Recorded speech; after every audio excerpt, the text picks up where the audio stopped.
Next, we're going to talk about transcendental philosophy. Transcendental philosophy more or less begins with Kant, although Kant even says that Hume opened this possibility. Husserl also says this, that, Hume opened the realm of transcendental philosophy, didn't know what to do with it.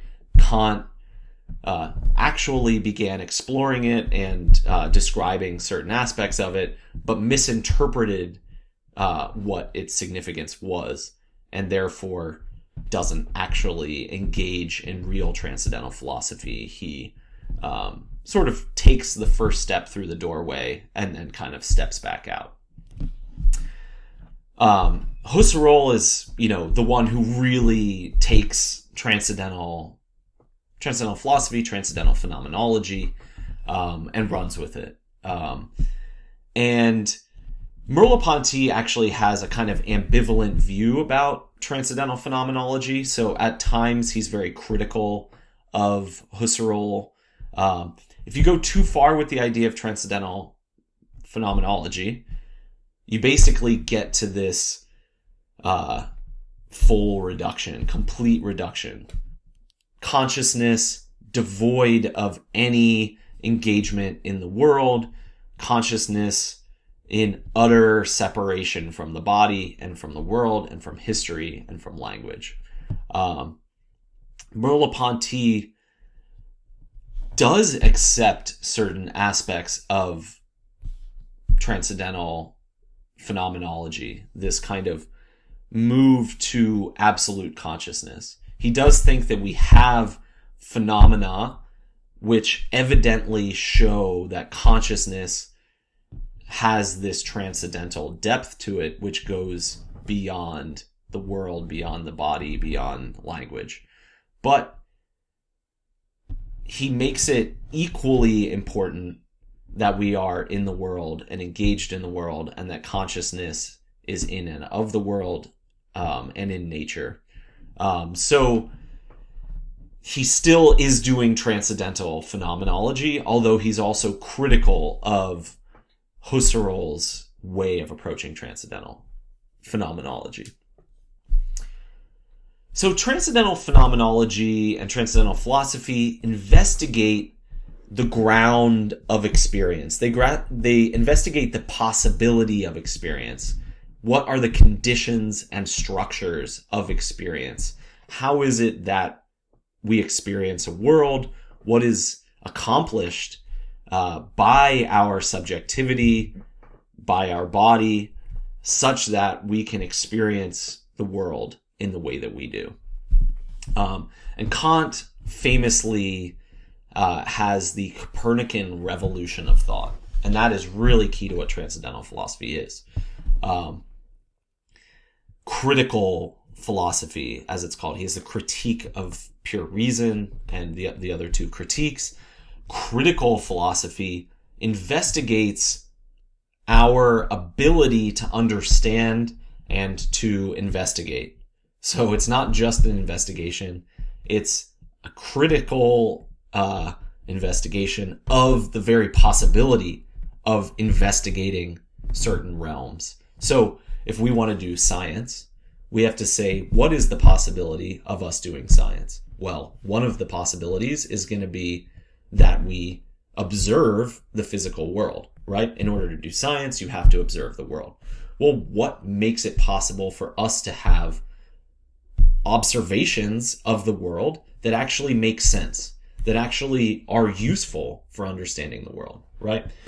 We have to experience the world in a coherent way in order for those experiences of the world to show us something about the world. So critical philosophy and transcendental philosophy are going to look at those, like what is going on such that we're able to observe the world in a coherent way, make sense of the world. And so with this ideas, Kant, when he opens up transcendental philosophy, it was characterized in a really nice metaphor as like we were wearing green glasses with green lenses, and we looked at everything through those lenses.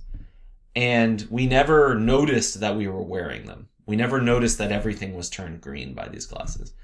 And what Kant does is he shows us how to take those glasses off and compare the world with them and without them, in order to see that everything we experienced was being filtered through certain structures. And this is the main idea. Our consciousness is constituting our experience, and funneling it through certain concepts and certain what we would call transcendental structures. And the big problem here is that when we're engaged in perceiving the world, when we're engaged in our projects, when we're interacting with the world, we're focused on the content of our experience. We're focused on what we're seeing. We're not focused on how we're experiencing it or the means by which that experience is constituted as making sense and as coherent, right? We're looking at the content as coherent, but not the process through which that coherence is constituted. So we cannot use our normal consciousness, quote unquote normal consciousness, in order to evaluate these transcendental structures of experience. Because in our normal consciousness, we're dealing with the content, and that content as already coherent, not the process by which its coherence is produced. And so for Kant, this is called synthetic a priori judgments. We need a special kind of knowledge in order to approach that type of reality. We have the reality of what he calls empirical intuition and empirical judgments.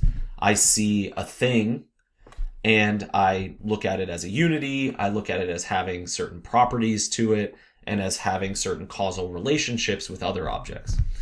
I'm not looking at what causality is, what unity is, what any of those structures of that experience, right? I experience the object as having those features, as being coherent, as being causally related to other things. But I don't think about those things, like what is, causality. I just see something as causally related to something else. So we need a different form of knowledge. We need a different method. We need a different type of consciousness. And so for Kant, he calls that synthetic a priori judgments. For Husserl, he calls it eidetic judgments. So famously, he has the eidetic reduction, which is one of the kinds of phenomenological reductions. And the eidetic reduction gets us to those structures of experience. If I always experience objects as unities or as multiplicities, right? If those are fundamental ways in which I experience and interpret the world, those structures have an eidetic value in the sense that they're always the same idea. What I mean by multiplicity functions in many different perceptions, but it has a kind of necessary, essential nature to it, right?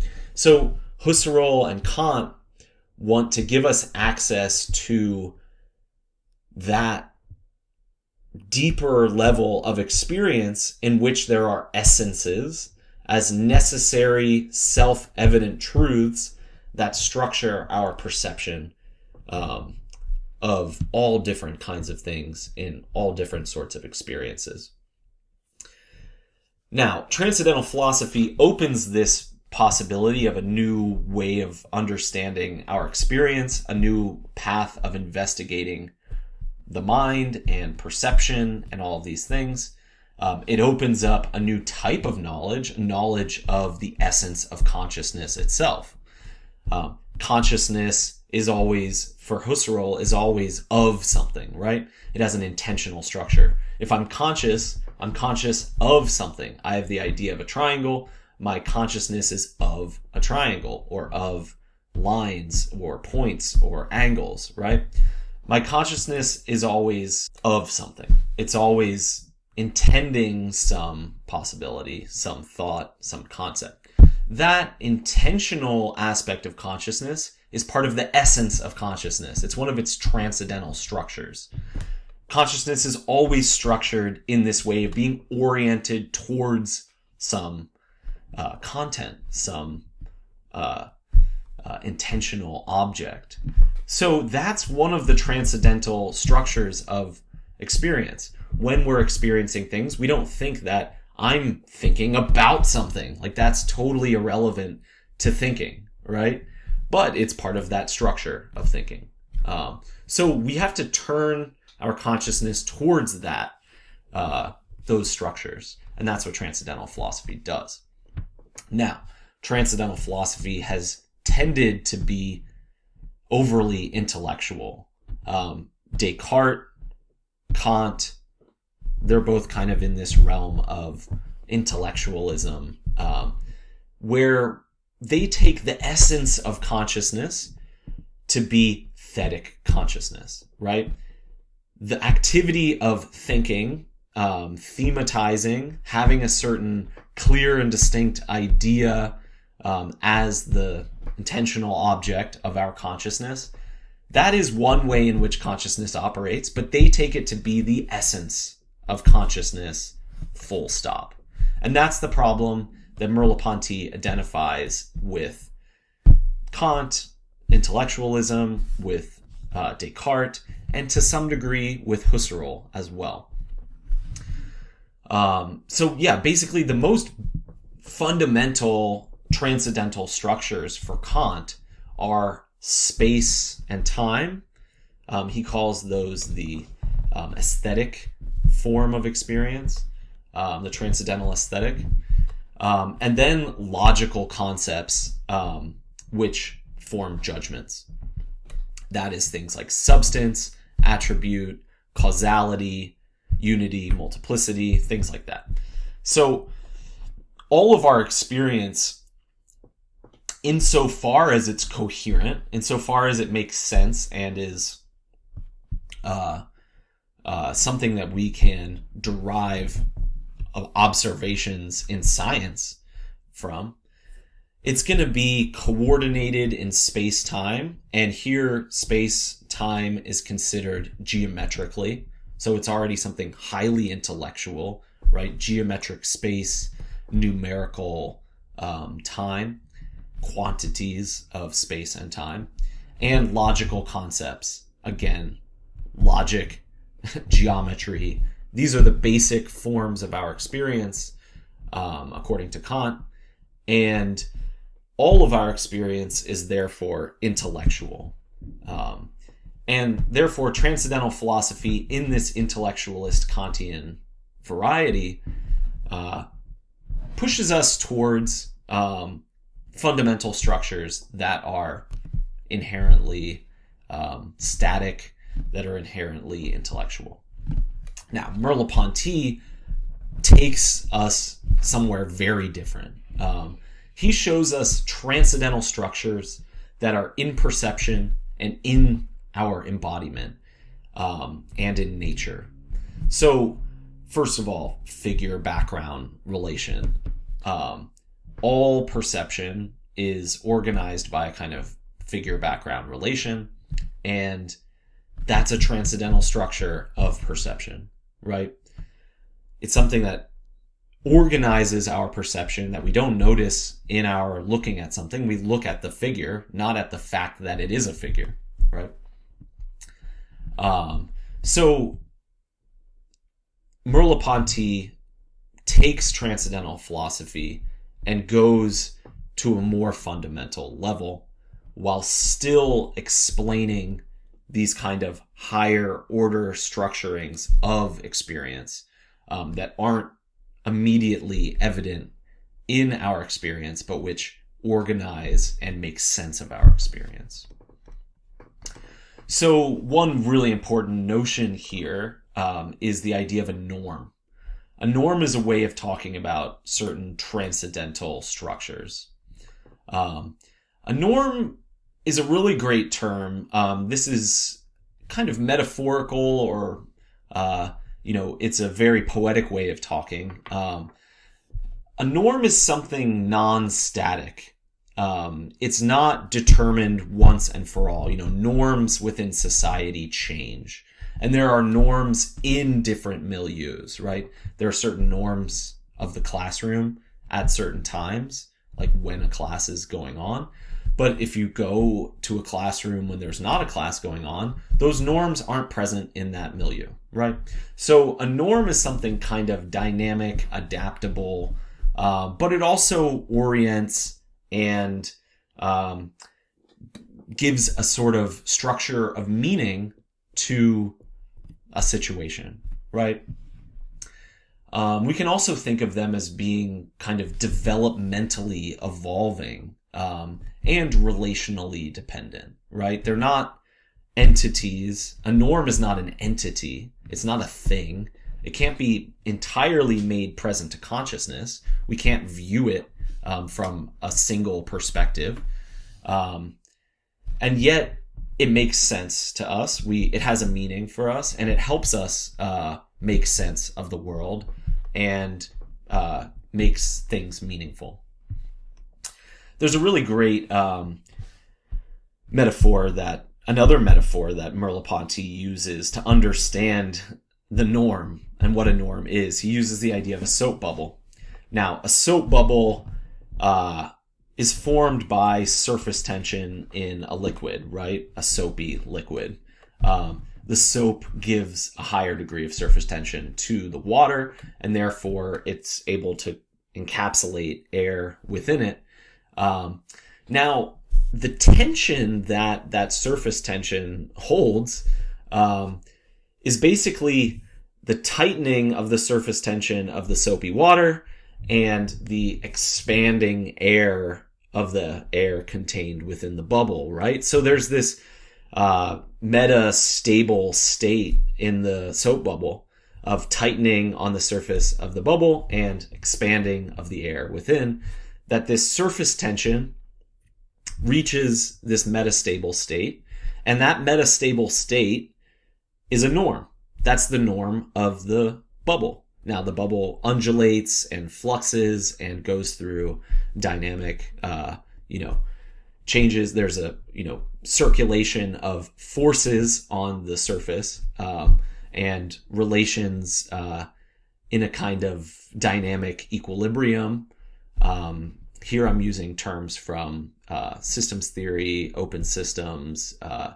The bubble is a kind of open system in which factors and causal factors are changing in a network, and a sort of attractor state, that's another term from systems theory. The attractor state is the norm of the behavior of the bubble, right? If the fluctuations in forces get too strong, the bubble pops and the norm is broken. But as long as the bubble state keeps its shape, there's this kind of norm and a latitude of fluctuating forms around that norm that are all still abiding by the basic law of that norm, right? So a norm in concrete terms is a kind of ambiguous attractor state or limit, a regional plasticity of the dynamic pattern where it can fluctuate in and out of that norm without completely leaving behind that form, right?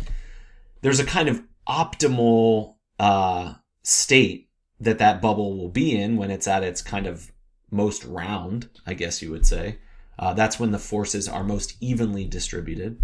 But the bubble can undulate. When you blow a bubble, especially really big bubbles, they can take on these very amorphous shapes that aren't round, where the forces of the air currents and everything are moving and the bubble is adapting to them.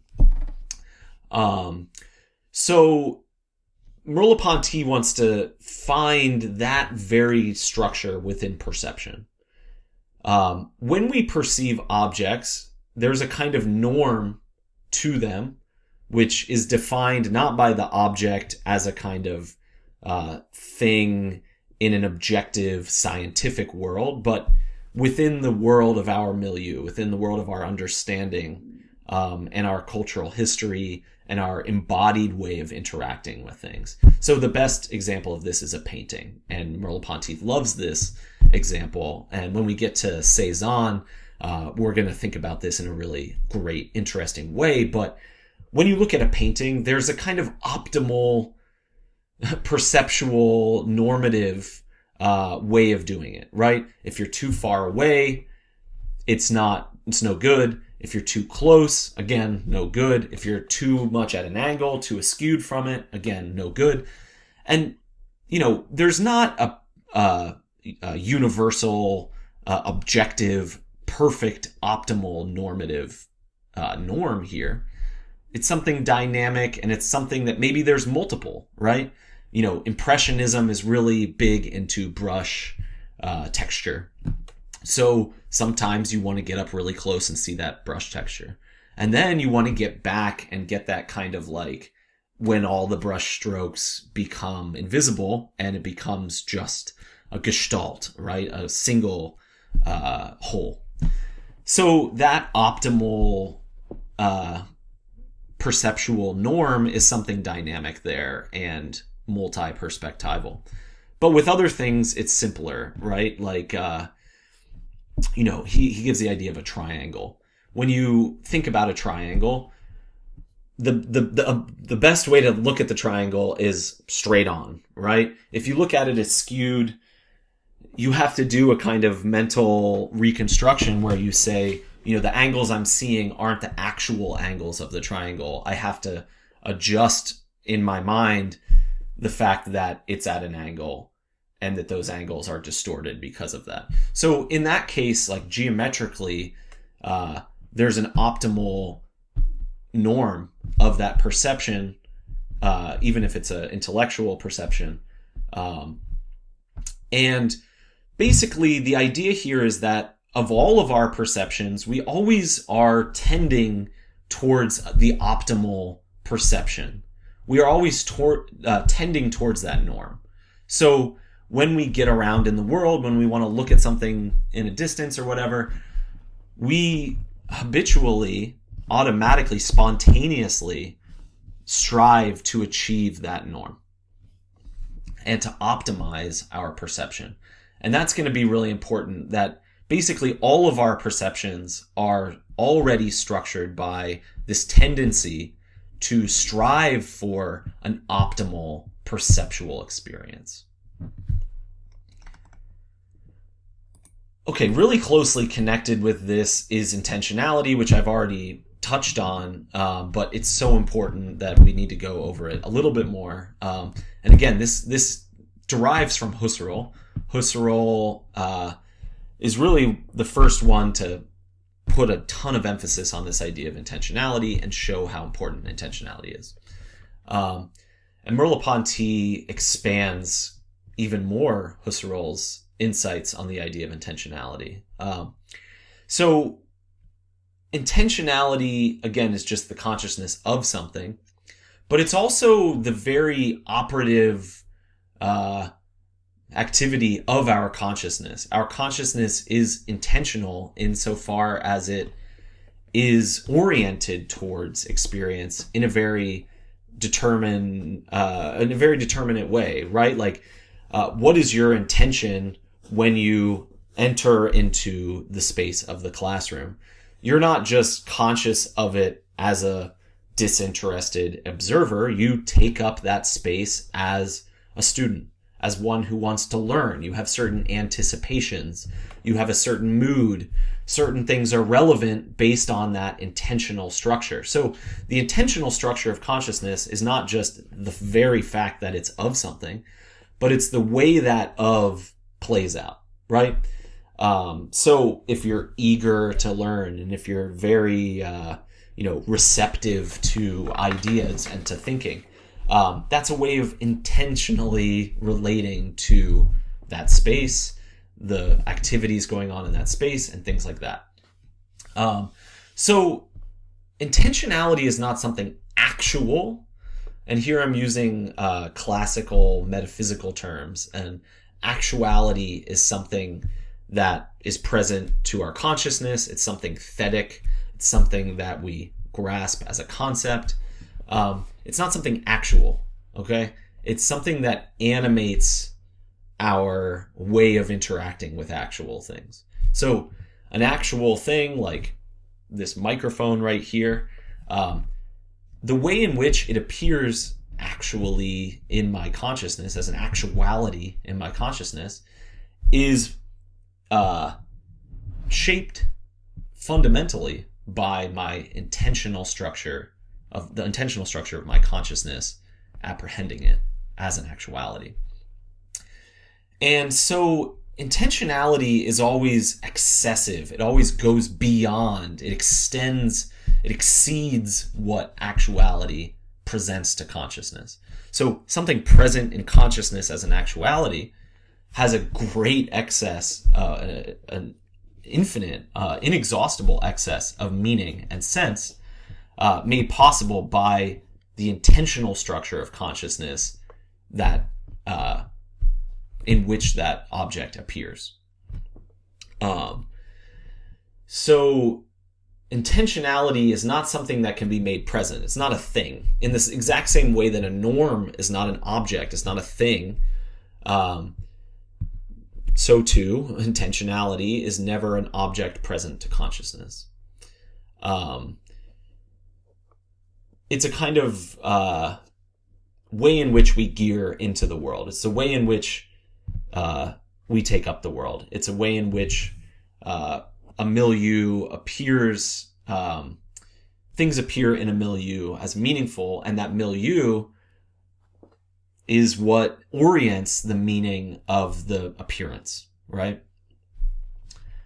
So it's a type of attitude. Our intentionality is the attitude that we have, and it's the way that, and that shapes the way anything appears within our consciousness, and the way that things can be relevant in different ways. You know, in a certain attitude, all these objects in my room are irrelevant. I'm trying to explain these ideas to you. If I look at this pencil as relevant, then I'm going to get distracted.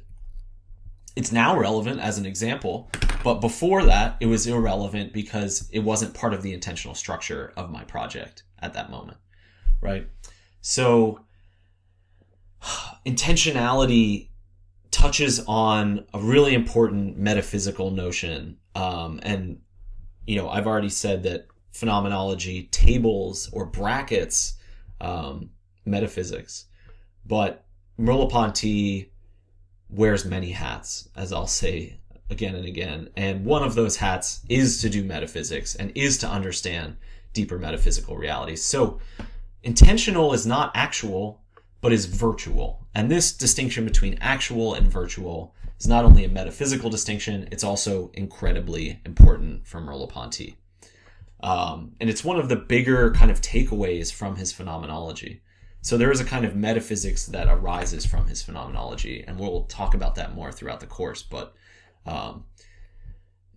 that being said, we do need to table metaphysical explanations when we're doing phenomenological descriptions. But as we'll see, we can kind of put on different hats at different times in philosophy. And we're going to need to in order to follow Merleau-Ponty. So the virtual is in this realm between presence and absence. The virtual is a quasi-presence. When I have a certain intentionality, I'm anticipating certain futures. Those future possibilities are quasi-present in my perception. I look at things as relevant to those anticipated futures, and they therefore have a kind of virtual existence within my perception. They're not the actual perception I have, but they haunt that actual perception as a kind of horizon, as a kind of background. They're what makes sense of that actual perception by being its milieu, its context. It's the greater sense orienting the appearance of some idea. And a norm is a kind of virtual existence as well. It exists in principle, but not in actuality, or not in fact. In principle, but not in fact. In virtual, not actual.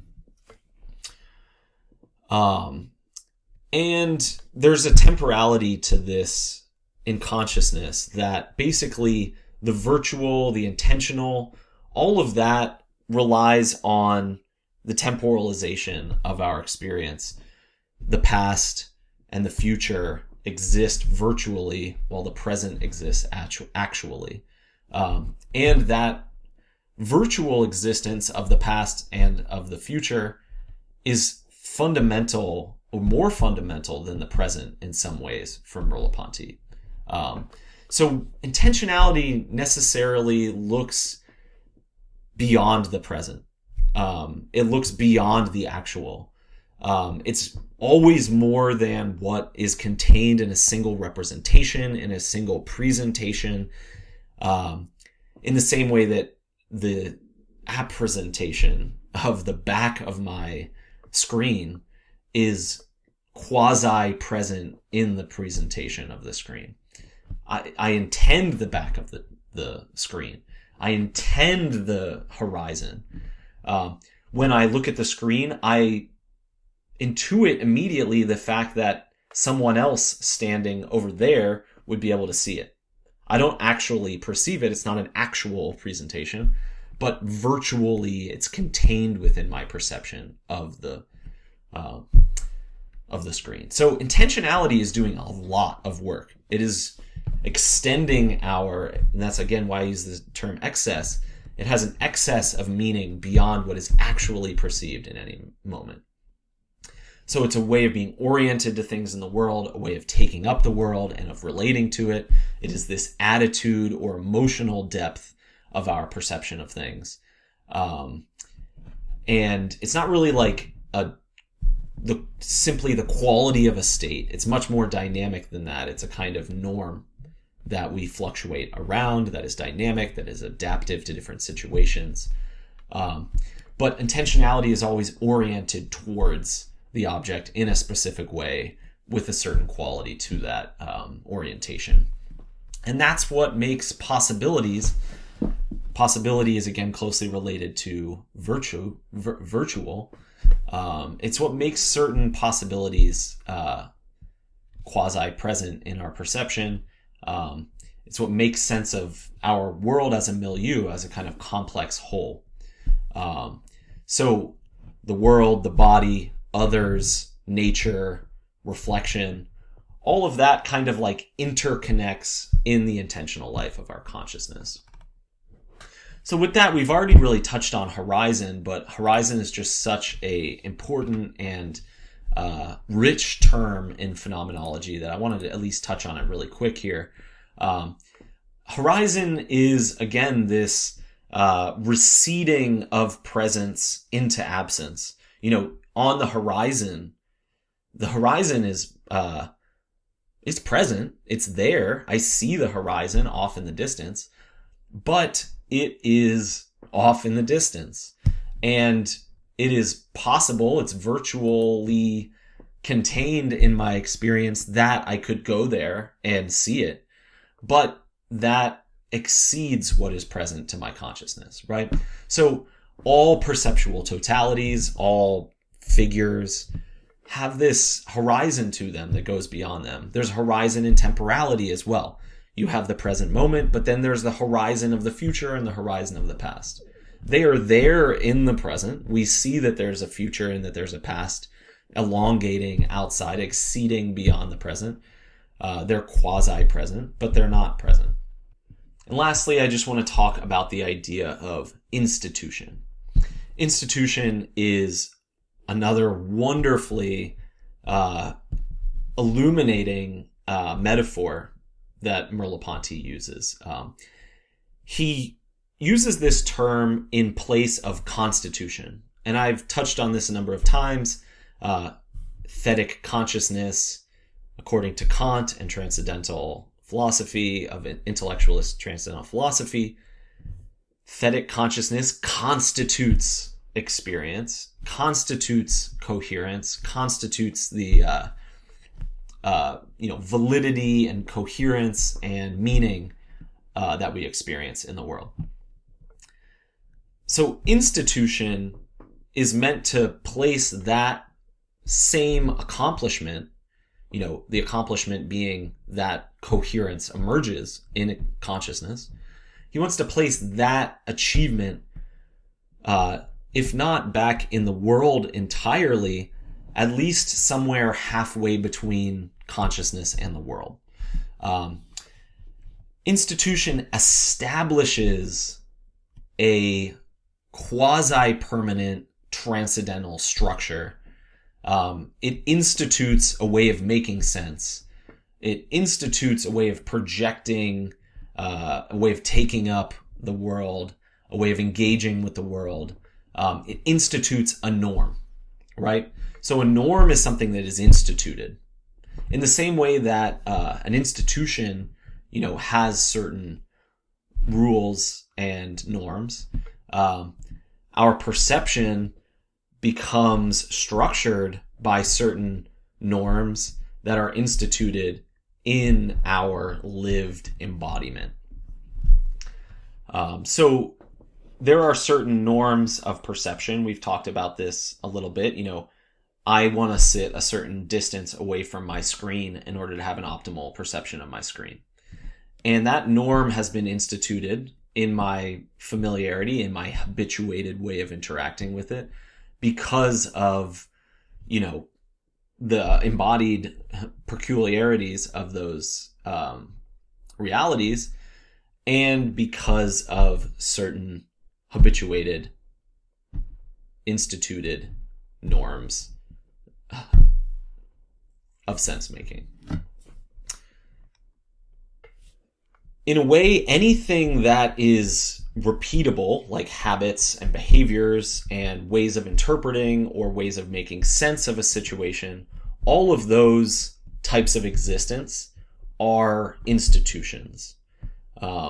Norms, ways of making sense, all of that emerges at a certain moment in our life through certain events, dynamic actions, ways of relating to the world, ways of inhabiting the world with our bodies.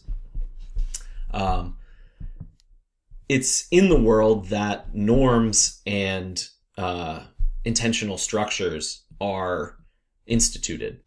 A new experience teaches us a new way of understanding things. That new insight, that new way of understanding things, institutes a new sense. So when you, for instance, acquire a new ability, that new ability institutes a new way of making sense of the world. When you learn how to walk around in a museum and appreciate the paintings, you institute a new norm of behaving that allows you to interact with those paintings in a new way. And so art and expression really open up this possibility of new institutions of norms, right? And this goes for anything. Like if you learn how to ride a bike, you now institute a new norm of perceiving, because there's a certain way you have to perceive the world while riding a bike in order to do it well, in order to do it safely, right? And that way of looking at the world from a biker's perspective changes the way you look at traffic situations and the way you look at different roads, the evenness or unevenness of the road, things like that. So it institutes a new way of making sense of the world, a new way of orienting your action and your behavior in that world. And it opens up new standards, new norms of optimal perception, optimal gearing into the world. So when we learn new ways of gearing into the world, we institute new norms and new intentional structures.